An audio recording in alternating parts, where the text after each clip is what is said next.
Welcome to your program for Thursday, the 26th of August.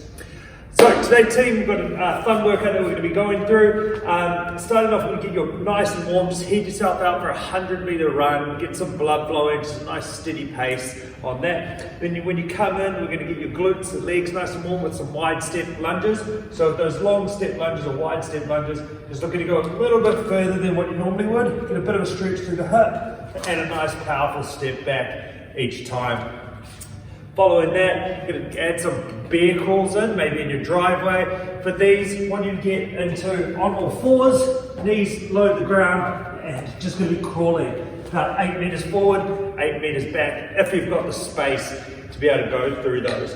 Then just do a little bit of static stretching, especially if you're sitting at a desk at a computer all day, watching Netflix all day, which I hope you're not, or just because you're way less movement in your day-to-day life, you're a lot more sedentary, you really want to be focusing on your hips.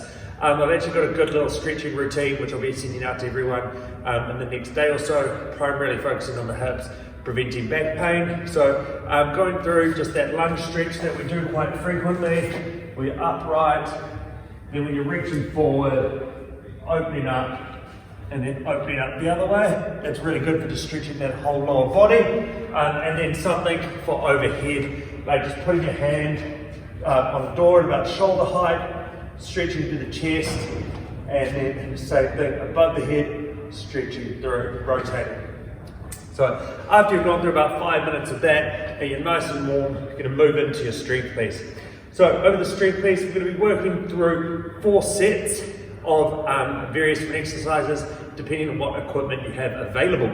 So for those of you that have a barbell, we've got some snatch technique work. Now most of you don't have much weight, so your focus on this is going to be trying to get into A, really good positions, and B, introducing some speed once you've got the technique nailed down.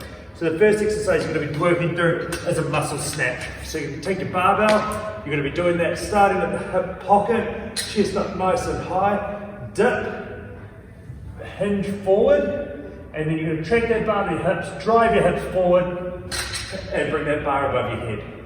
So do that again. So it's knee, hips, and forward. So the big difference between a muscle snatch and any of the other snatches is there's no dropping or dipping underneath the bar. You're trying to muscle that weight above your head. You can still use that hip connection to create power. Now if you want to be really strict because the weight's super light for you, you can do it just from the hip pocket, and just bring that bar above your head with only arm strength. It's going to be really good for building your turnover strength and speed with your snatches. Then you're going to go from your hip power snatches. These are from the hip pocket. So from here, chest up nice and high. Find that connection with the hip, and you're thinking about scooping that bar up each time. So scoop, and bring that bar above your head.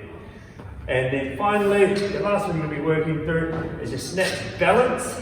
So you're just going to be bringing that bar to your back. Feet are going to be in your catch position, in your squat position, and it's going to be a little dip, drive, and then a drop under.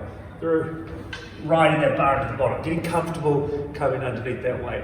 Once again, if that weight's super light, you could do those as a tall drop snatch. So just on the tippy toes, and then snapping underneath, trying to get from that top position down as quickly as you can. So that's your barbell option. If you do have a dumbbell or kettlebell, you're going to be working on some similar sorts of movements, but at a higher rep range. And you're going to, first one you got is going to be your dumbbell snatch for explosiveness and for speed and power. So it's going to be starting on the ground, from the hang each time. And you can do this as a power snatch or a squat snatch. So from the hang, through, boom, turn over. Still going to be doing each side because you're going to want to be building that balance, but it's also going to translate across to your barbell work when you get back into the gym. Alternatively, that can be done as a squat snatch, which requires a little bit more mobility, but through the hang, explode, catching it in the bottom. I have my other arm out there for balance. A little bit trickier with the squat snatch. Then after that, you're going to be moving into your bent over rows. So this can be done unstable, where you're just hinging balance, pulling yourself through, nice and controlled, or hand on a bench or something like that, like so. And then finally, your third exercise is going to be your cross body deadlifts. So twisting, some good rotational strength. Trying to get that head of the dumbbell down each time. Now finally, if you don't have any equipment at all, you're going to be working through some drop tuck jumps. So the way these work, ideally you have a little curb or a little bench or a small seat, so you don't want to be jumping from too far, but you're just jumping off the edge of something, 1 foot out in front, and it's just going to be drop, boom, and explode as high as you can. So it's going to be building explosive power. So you've got your ledge, foot out in front, drop, and explode. So those are your drop tuck lunges. Then you've got your back step curtsy lunges, keeping that chest up nice and high. If you've watched Heath do these, he likes to put his arms out like a little fairy when he does it. So he goes through, like so, lots of waving of the wrists, and apparently helps the movement. So trying to get good rotation. And then finally, some sort of deficit push-up or tempo press-up. So depending on your strength with pressing, if you can, put your hands maybe on a couple of books. That's going to mean that you have to go lower in the press-up range of motion, and it's going to help you build your pressing strength. So depending on what equipment you've got, working through 3 to 4 rounds of each of those exercises. Then moving into our conditioning for the day. So the format of the workout. You're going to be working through 18 reps, 15, 12, 9, 6, 3 of each of the following exercises, depending on what equipment you've got. So if you have a barbell, it's going to be a hand power plate. So from anywhere from the knee through under, stand tall, knee to under, stand tall. If you've got a dumbbell, it's going to be 1 arm power plate. So just from the knee, boom, shoulder, or between your leg, shoulder, good. Or if you don't have any equipment, some sort of explosive jump. So if you have like a milk container or a paint can or something like that, something that's going to cause you to have to jump up over it, something that's going to cause you to have to be explosive. So have a dig around the garage, see what you can find. The second exercise then is going to be your burpees over whatever you're doing. Okay, so if you've got a bar, you'll do your burpees over that. If you've got your dumbbell, burpees over that. If you've got like a paint can or something like that, burpees over that. But little kicker is every 2 minutes, including 0, the first, but when you start, you've got a gymnastics movement depending on your skill level.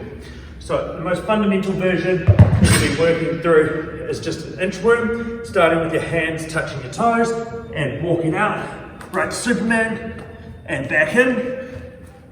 So you'll do 5 of those every 2 minutes. If you're a little bit more stable with your shoulders, you can be setting yourself up against a wall and you'll work through 4 wall walks, okay, trying to get your chest as close to the wall as possible. And if you're even a little bit more stable than that, then you can be working through your handstand walk, picking a distance that you're confident with, that you can do unbroken, so maybe anywhere from 5 to 10 meters, and you'll stop wherever you are in the workout, you'll perform your handstand walk, and then you'll get back into it until the next 2 minute mark. So that's every 2 minutes, you'll stop wherever you are in that 18, 15, 12, 10 workout, and keep going and do that sort of penalty of your gymnastics skill. So we've got a little bit of weightlifting and explosive power work in there. Then we've got a cool chipper with some penalties. If you have any questions, please comment, please ask. Otherwise, we'll see you guys in the Zoom sessions.